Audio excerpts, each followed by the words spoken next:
Hello and welcome to It's Always Raining in Coleraine. I'm your host, Dylan Armstrong. We have a jam-packed episode today. We will be looking at several student documentaries that revolve around the theme of work, and I will be getting to have a chat with some of the directors involved. We are also having local comedian Mark Henry joining us for some impressions. So let's move on swiftly to our first production. This piece is entitled Sleep All Day, Essay All Night. Essays. Love them or hate them, there's no denying their importance during university. I mean, some essays can be worth 40, 50, even 60% of your grade. So, if essays are as important as all that, why do so many students leave working on their essays until the last minute? St. Lawrence University conducted research and found that 60% of students have pulled an all-nighter at least once since joining university. But why? Why? What is their justification for this? What is a typical all-nighter for them? And how does this lack of sleep affect them, both physically and mentally? I'm here at Ulster University in Coleraine to find out.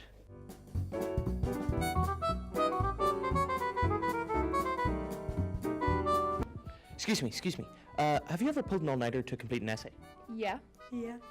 All the time, mate. Why?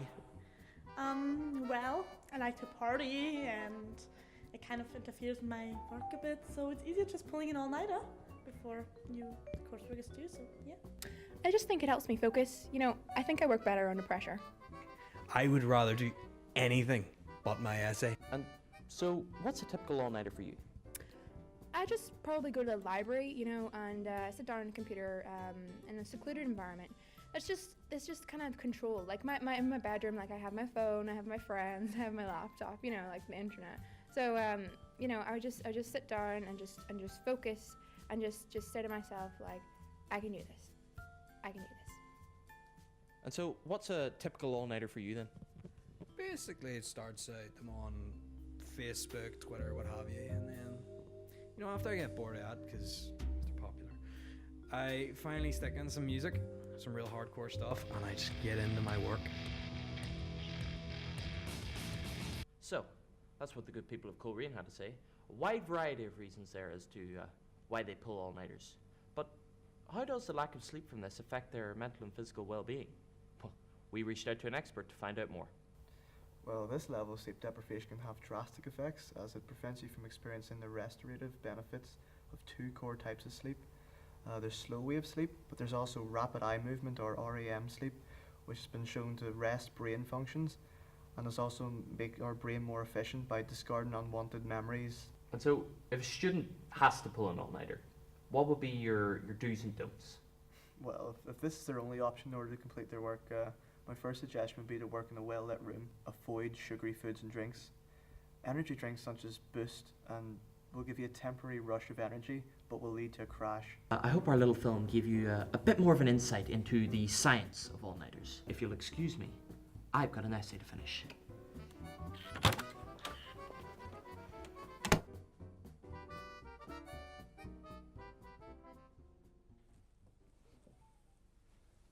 I'm joined now by Mark Henry, who directed and starred in this video. Mark, it's nice to meet you. It's nice to meet you. Could you tell me a bit about the documentary and what your inspiration was behind it, please? Well, yeah, me and my classmates were batting back and forth a few ideas, and we came up with an idea for a drama about a student who has to pull an all-nighter to complete his essay and the various stages of the night that would come with that. And then Jim told us it had to be a documentary, so we had a bit of a rethink, and we decided to take the idea and see if we could transform it into a documentary. And so we were looking more at the science of the effects of the sleep deprivation and the reasoning as to why students do this. Mm-hmm. I see. So was there any problems or setbacks during production of this? Every day had a setback. We tried to film outside, but there was wind that would interfere with the microphone. Mm-hmm. There were times when there was equipment that was not working the way we wanted it to. When we were editing, it was really difficult to choose what footage to use and what not to in order to cut it down to required time. Mm-hmm. But we kept working at it, and I think we came up with a good product. You came out well, yeah. Did you randomly grab students from around the uni, or did you organise it with your friends, or? Tell me about that. It was a little bit of both. First of all, we started by doing interviews with random people around the university, and then we took their responses and got some of my friends who are actors to say what they had said, and then we had also gotten the actors then to reconstruct what they had been saying. So we had gotten everything based on actual answers that we had received, and then Okay. yeah. Very interesting, Mark. Thank you very much for joining us today. Thank you. You will be joining us for a comedy sketch later, yes? Yes, Yes. indeed. So we'll keep cruising, and because we can't stop, and we won't stop grooving today. So thank you very much, Mark, and I will see you later. The next piece that we are going to watch is called Working On It. It's a love story about how to make a marriage last, and so let's take a look.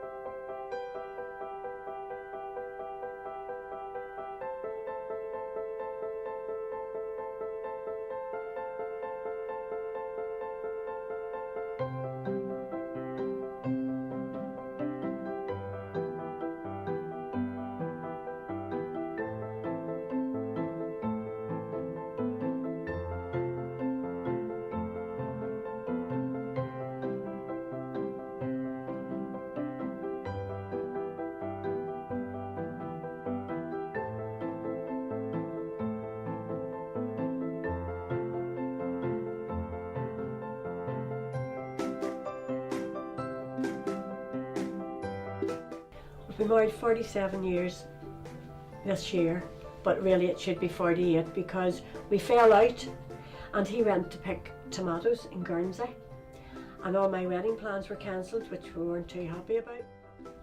It's hard to say really, you know. You're just all chuffed and all excited for a wee while, and then obviously you come down with the bang and this is what it. I'm not living with my mummy anymore, I'm not living at home with my parents. I'm here with a strange man as such, you know, but anyway. You just fall into it, and that's just the way it goes. Speaking from my own opinion, Eddie done things to keep me happy, and it sounds as though I was a real brat, and probably was, but you do mellow over the years. What would you say? What Well, I just more or less went along with you. You wanted to please me. Give you what you wanted, Yes. the best of my ability. That's right. He pleased me, so that's why he kept me for 47 years. Well, I mean, 21 used to be the age years ago where there's 18s is sort of key at the door of the house now. But 21, I think 21 or over is nice. The longer you go without getting married, you get too settled in your own way of life. Where if you get married in the early 20s, you can adapt, change your lifestyle. Aye, well that's true too, yes. I remember when I had my son and Eddie came in from work and I'd had a bit of a bad day and I expected him to help me right away and he didn't. So I put the child into the pram, put his blankets on and walked down to his mother's and said, you may take a look at your wee grandson, you're not going to see him again, which was very bad, very, very bad. Just to keep at it, don't give up too easily, just Persevere. persevere and try and be a wee bit giving with each other, you know. Not that I did really, but it's worked for me, but it mightn't work for anybody else. Speak when you're spoken to. No.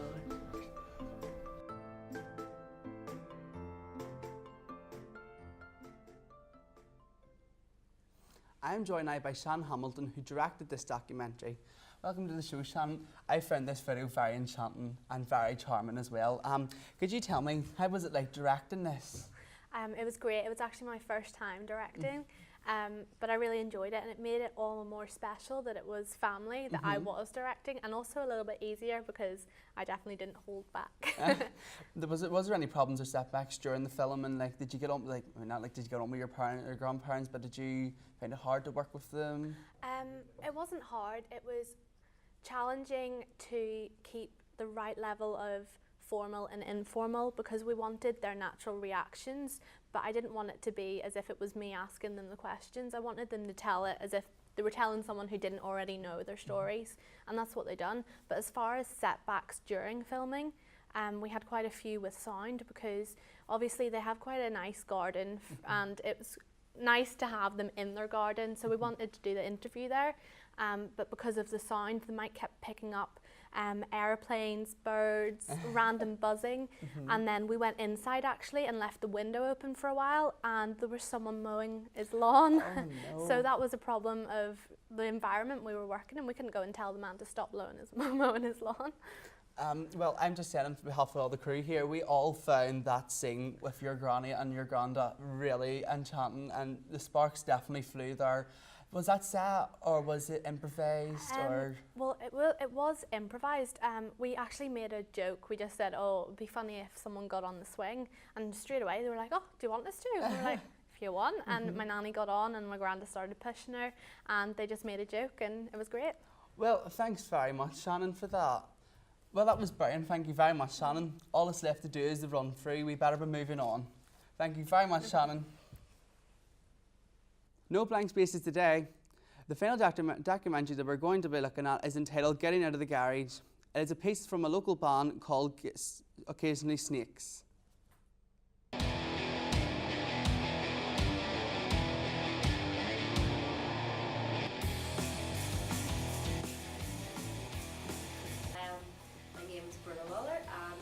Singer for Occasionally Snakes.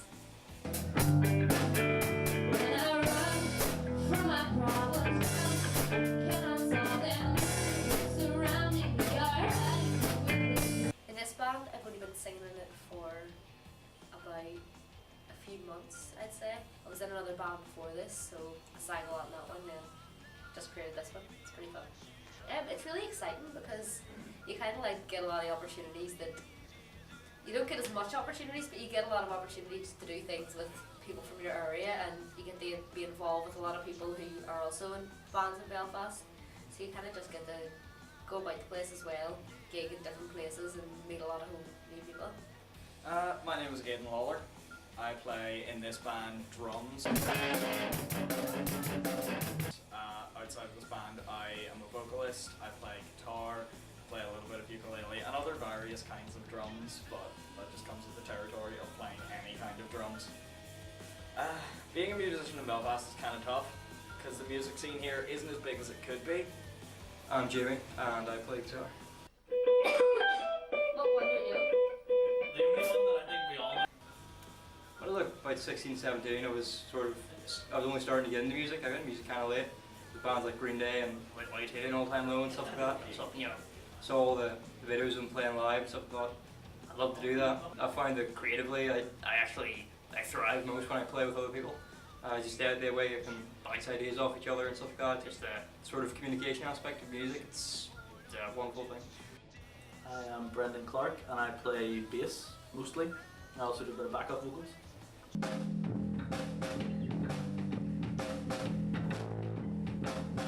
My granda, because he always used to teach me the piano whenever I was really young, and that just kind of got me into music. And then I started hanging out with a load of degenerates that got me into into metal music and stuff. So yeah, so I'm in the Haze at the minute, which is sort of like the big one. It's the one I was gigging in Dublin and stuff with, and at City Hall.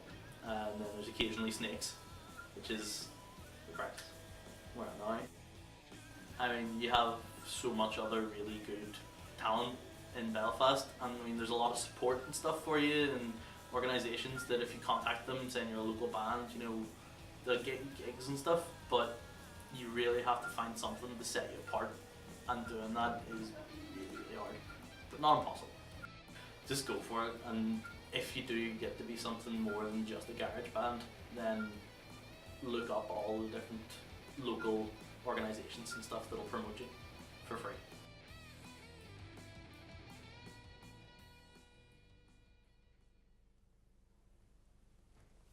I'm now joined by Ariane Lundy, who was the editor of this documentary. Thank you very much for coming, Ariane. Could you tell me a bit more about making the documentary on with Occasionally Snakes, please? Well, it was a really good experience for us because not only did we get to work with a band of young, talented musicians, but also a team of really friendly and nice people who just wanted to share their passion for music with us. So it was very enlightening. Did you require any special requirements for this film and this process and stuff? Well, I mean, whenever we started brainstorming, we wanted to get interviews with the different organisations that help out young bands in Belfast especially, but unfortunately due to the time constraints we had and conflicting schedules we couldn't do that. But I think our backup plan, which we did go for, which I think actually worked out better, was that we wanted to go to the rehearsal and sort of get that energy and portray it in a really positive way that, you know, you could be successful and it is just a bit of fun. It's a nice outlet and a hobby for people to have. And I think the last interview, Brendan Clark, is also in a band, The Haze, which was featured briefly towards the end. They were very kind enough to give us some music off their EP. They're currently writing a new album, so it was really nice to have that, like the music bed, their own music, because it just added a more personal touch. That's good. Could you be able to do me a favour and share with the audience some special techniques when you were editing? Well, I mean, I'm sort of a sucker for, I want to time everything perfectly to music, so I just sort of worked towards that. And lastly, would you be able to tell us, do you know any of the members of the band? Are they touring at the minute, or? The Brendan Clark, the bass player, is my roommate's boyfriend, and they're just back from playing in London. They gig all over Belfast. Very well done. And that's us. So thank you very much for coming on the show, Ariane. Tell us what. Sorry. Okay.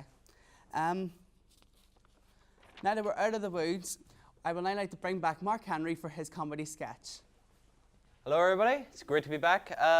It's great to be here in this TV studio here in iBlock in Ulster.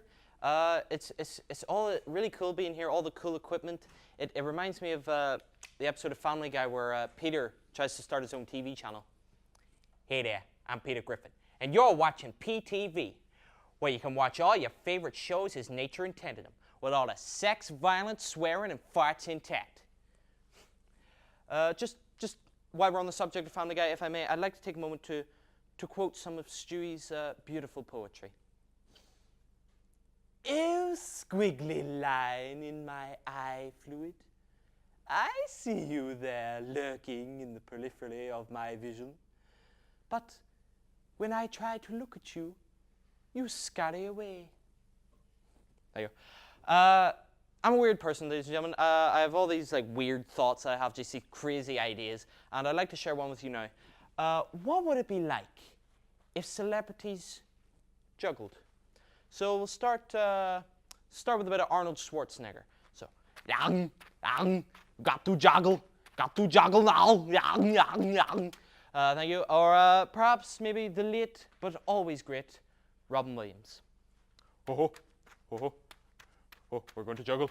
Oh, I'm juggling like a clown. Oh, praise Jesus for these juggling hands. Thank you. Who else can we have?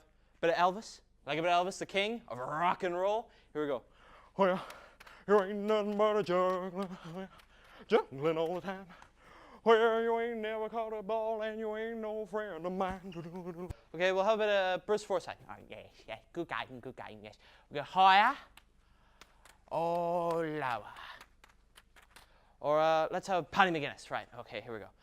Hello, and welcome to Take Me Out. Now, Dylan, I want you to go out there and turn off the lights of the girls who don't juggle your balls. Right, let's finish on a high note, ladies and gentlemen, with a bit of Kermit the Frog. Hi there. Hi. I'm a puppet, so I can't really use my arms for juggling, but we'll try it anyway. So yeah. Oh, didn't work. Ladies and gentlemen, you've been absolutely awesome. I've been Mark Henry. Thank you very much. Well, thank you, Mark. I knew you were trouble when you walked in and threw your balls.